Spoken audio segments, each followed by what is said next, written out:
Hello everyone and welcome back to the Quint-essentials, our top 5 everything and anything Warhammer related. And this month you've got me, the Loremaster, and I'm going to be discussing my top 5 Vampire Count's Army Book magic items.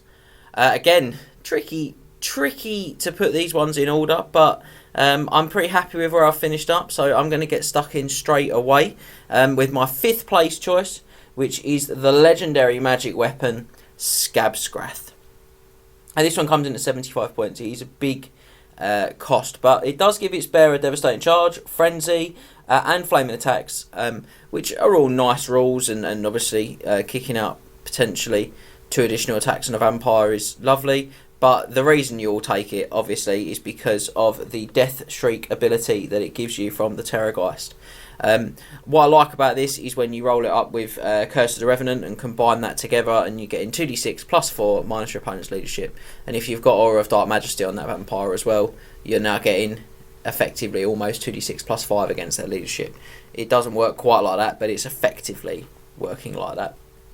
So, a good item. Terrorgeist Scream's very competitive, and that's why it made my top 5. But I couldn't quite knock out of place the ones that I've put above it. So moving into my 4th place choice, I've gone for an enchanted item here, and that enchanted item is the Rod of Flaming Death. This one's 40 points. It contains a bound spell at power level 3. It's a magic missile with a range of 18 inches. It does d6 strength 4 flaming hits. However, if the enemy unit takes 1 or more wound from this, they have to immediately take a panic test, which I like, because vampires have lots of access to the ability to lower opponents' leadership, which is really nice. Furthermore, if they move for any reason in their next turn, every model in the unit takes a strength 4 flaming hit. So this is kind of like Flame Cage from the Law of Fire.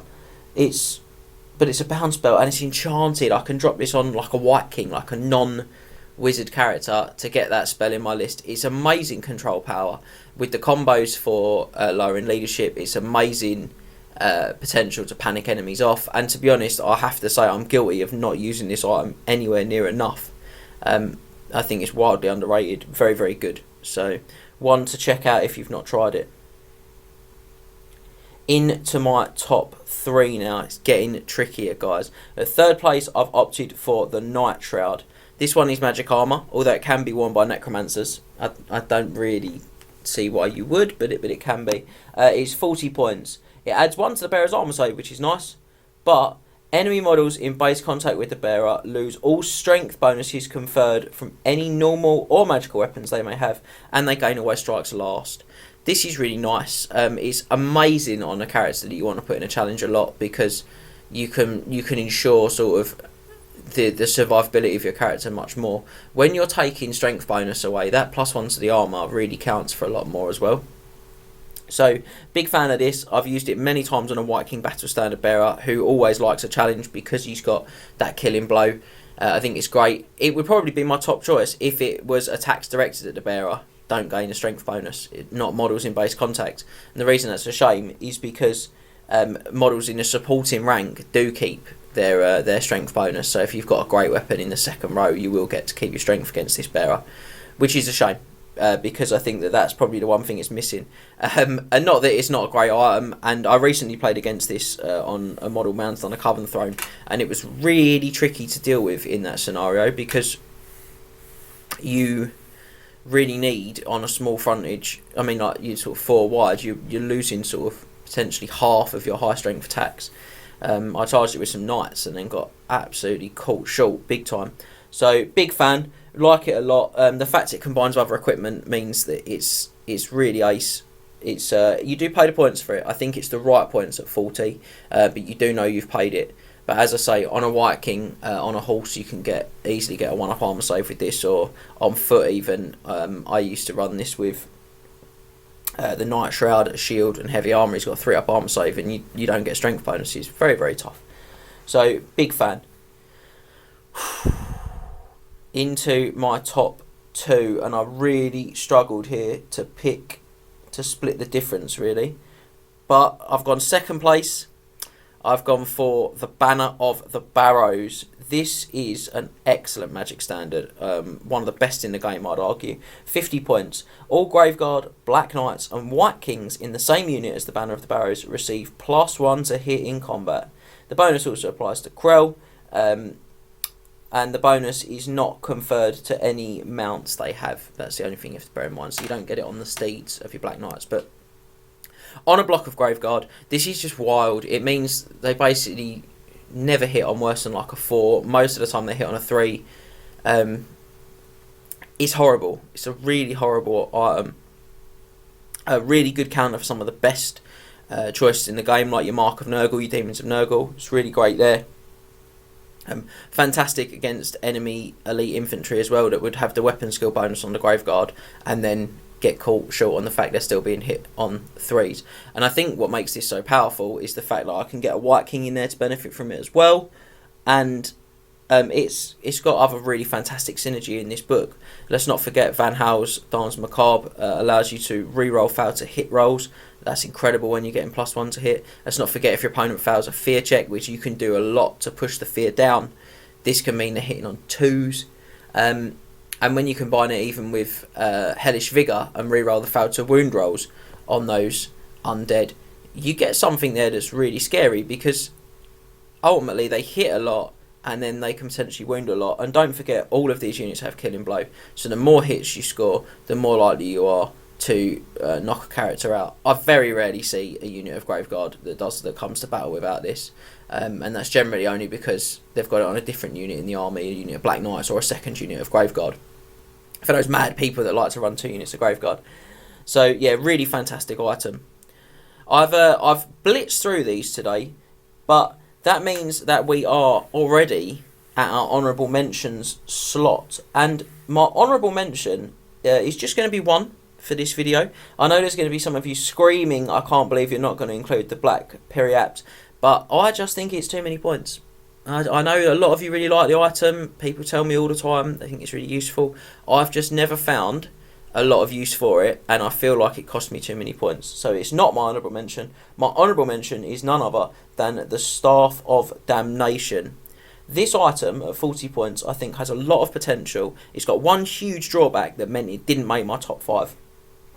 So the potential, I feel, is that if you cast the Bound spell, which is power level 4, all friendly undead and their mounts within 6 gain extra attack until the bearer's next magic phase. That is incredible. It's within 6. It's not pick a unit. You get it on the corner of a unit. You can get. I've had this before when I've used it and hit like a unit of Crypt Horrors, a unit of Graveguard, and a unit of Skeletons, which in of themselves aren't very good. But the vampire in the front row that's getting +1 attack is pretty spicy.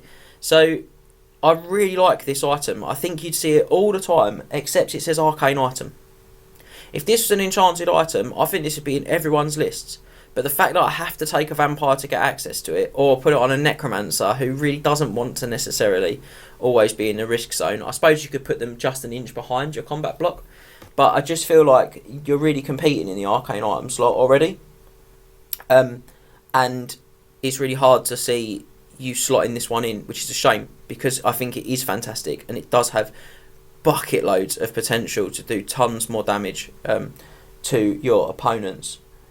Speaking of arcane items, we've made it. It is my first place. My top Vampire Counts Army Book Magic item is none other than the Book of Arcane. This is a 25-point arcane item. It is an absolute bad boy for that. It's Bound Spell, power level 3 solo. Love to see it. The item casts Van Haal's Dance Macabre, which I would argue is possibly the best spell in the lore of vampires. If it's not, then it's the Sig that lets you get models back. But this gives the unit that's targeted an 8-inch move, or if they're in combat, or if they become engaged in combat whilst they've been under the effects, they reroll failed hit rolls instead. Incredible.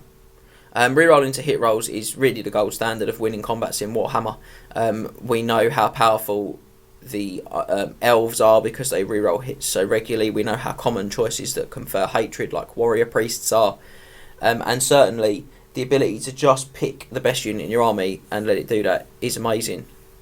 But even aside from the incredibleness that is the reroll failed to hits from this, Movement is the lifeblood of competitive Warhammer. I say this all the time. Good movement play wins games. The ability to add 8 inches to your Terrorgeist movement so it gets that screaming range, incredible. The ability to get something out of arc of sight, incredible. The ability to move a unit of Hexrace through a unit again and score a second round of burning hits in the magic phase, incredible. The Book of Arcane is a huge force multiplying item. It's really powerful, and for 25 points it's hard to look past. I feel sad every game I don't include it, and I really feel like if it was in Charnage, you'd never not see it. But the fact is, Arcane is the only thing that holds it back, because you need kind of another character that's going to have access to Arcane to put it on. And I know you're going to say the Vampire Lord has that, but most people's Vampire Lords have a ward save and are tooled up for fighting. But yeah, fantastic item. Book of Arcane #1 for me. If you are horrified and shocked at my choices, if you think I am a legend of Warhammer, and in fact these choices are obviously the top 5 Vampire Counts magic items, whatever you feel, let me know in the comments. Let us know in all of the usual channels. Hit us up on social media. Drop it on to the triplecrownguys@gmail.com if you feel you've got an email to tell me about my choice. And don't forget, if you've enjoyed this content, go back to the Night of the Realm Mustering Ground, where you can find another what's the hoard? That's a good one. Treasure hoard of videos like this one for you to enjoy at your leisure. Thanks for joining me, and we'll see you next time on the Quint-essentials. Remember to tag your friends and like, subscribe and share. Then head over to triplecrownwargaming.com and become a Knight of the Realm today. What are you doing, mate?